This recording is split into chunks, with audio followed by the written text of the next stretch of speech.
মধ্যপ্রাচ্যে উত্তেজনা চরমে। ইসরায়েল ও যুক্তরাষ্ট্রের যৌথ হামলায় তেহরানে বিস্ফোরণ।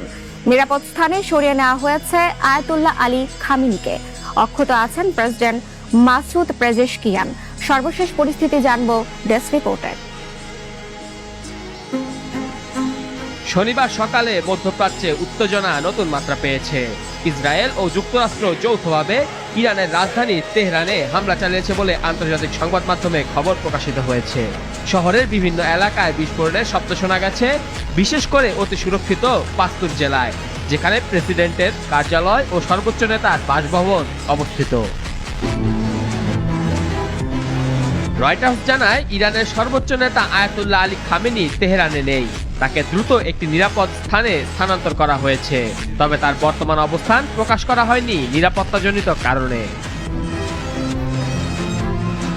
এদিকে ইরানের রাষ্ট্রীয় সংবাদ মাধ্যম IRNA জানিয়েছে, দেশটির প্রেসিডেন্ট মাসুদ পেজেশকিয়ান সম্পূর্ণ অক্ষত ও নিরাপদ আছেন।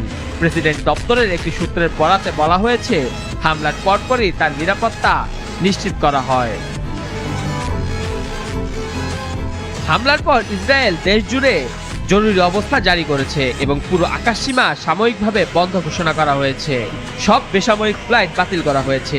বিদেশে থাকা যাত্রীদের ফ্লাইট সংক্রান্ত আপডেট জানাতে সংশ্লিষ্ট বিমান সংস্থা ও গণমাধ্যমের সঙ্গে যোগাযোগ রাখার পরামর্শ দেয়া হয়েছে। পরিস্থিতি অনুকূলে এলে আকাশসীমা পুনরায় চালু করা হবে এবং ফ্লাইট চলাচল স্বাভাবিক হবে বলে জানানো হয়েছে। মধ্যপ্রাচ্যে এই নতুন উত্তেজনা আন্তর্জাতিক অঙ্গনে গভীর উদ্বেগ সৃষ্টি করেছে।